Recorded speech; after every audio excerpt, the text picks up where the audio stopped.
प्रमेय एक, आधारभूत समानुपातिकता प्रमेय, या इसे हम किसके नाम से जानते हैं? थेल्स प्रमेय, या इसे हम बीपी थ्योरम या बीपीटी के नाम से जानते हैं।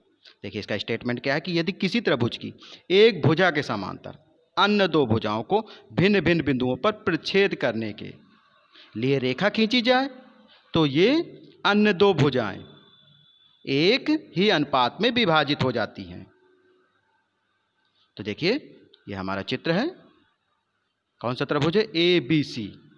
इसमें हमने पी क्यू एक रेखा खींची है बी सी के समांतर।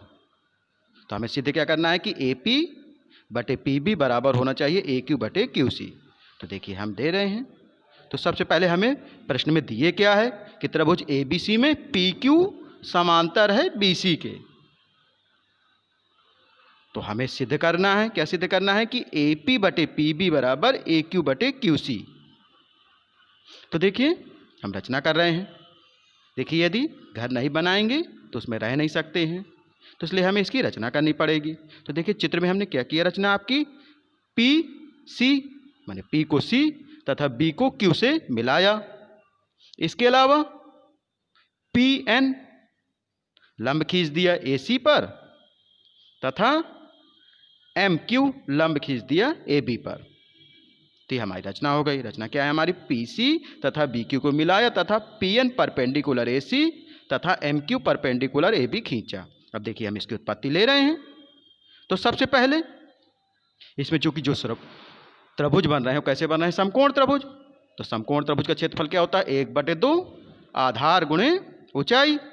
तो देखिए यदि हम त्रिभुज का क्षेत्रफल का सूत्र लिखें, क्योंकि हमें त्रिभुज कौन सा लेना है? ए पी क्यू ले रहे हैं। तो क्या होता है? 1/2 आधार गुणे ऊंचाई। तो अब देखिए इसमें आधार क्या है? तो देखिए त्रिभुज ए पी क्यू का क्षेत्रफल बराबर 1/2 ए क्यू को आधार ले लें यदि, तो ऊंचाई क्या हो जाएगी आपकी? पी एन हो जाएगी। तो 1/2 ए क्यू गुणे पी एन, ये पहला समीकरण हो गया। अब यदि ध्यान दीजिए त्रिभुज ए पी क्यू में हम ए क्यू को ही क्यों आधार लें? यदि इसमें हम तो ए पी को भी आधार ले सकते हैं, और इसमें लंब आपका एम क्यू है। तो देखिए हम इसको भी ले रहे हैं।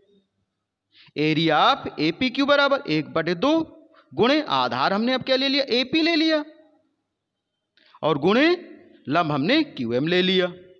तो ये आपके पहले और दूसरे समीकरण हो गए। इसी प्रकार जो हमने रचना की है, यदि हम उसमें देखें कि पी क्यू आधार है, तो इसमें देखिए दो त्रिभुज बन रहे हैं। एक बन रहा है आपका बी पी क्यू और दूसरा बन रहा है पी क्यू सी। तो इनको हम ले रहे हैं। तो एरिया बी पी क्यू तो बराबर क्या हो जाएगा? 1/2 आधार क्या है आपका? इसमें बी पी है, और लंब हमने क्या खींचा था? इसमें एम क्यू खींचा है। तो ये आपका क्या हो जाएगा? 1/2 गुणे बी पी गुणे क्यू एम, इसका लंब हो गया। इसी प्रकार हम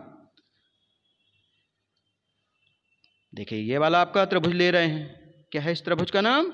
सी पी क्यू। तो लिख लीजिए इसको।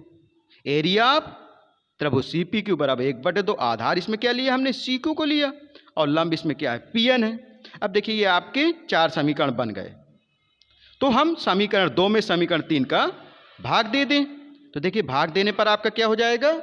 Area of A P Q बटे area of B P Q.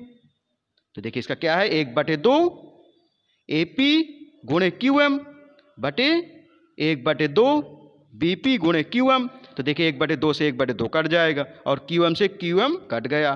तो area of A P Q बटे area of B P Q आपका क्या हो गया? ए पी बटे बी पी।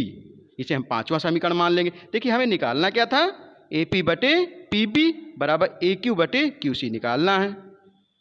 तो देखिए इसी प्रकार समीकरण 1 में समीकरण 4 का भाग दे दें, तो क्या हो जाएगा आपका?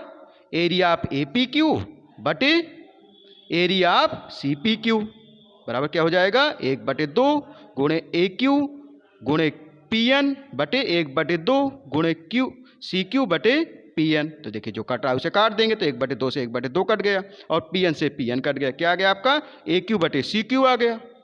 समीकरण ये आपका 6 बन गया। हमें इसको समीकरण 5 के बराबर सिद्ध करना है।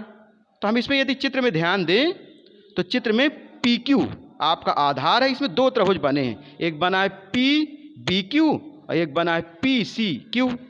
तो इसका एरिया हमें बराबर करना है। तो देखिए त्रिभुज पी बी क्यू तथा त्रिभुज क्यू बी पी एक ही आधार पी क्यू पर है और समांतर रेखाएं बी सी और पी क्यू के बीच स्थित है। तो हम कह सकते हैं कि area of B P Q बराबर होगा area of C P Q.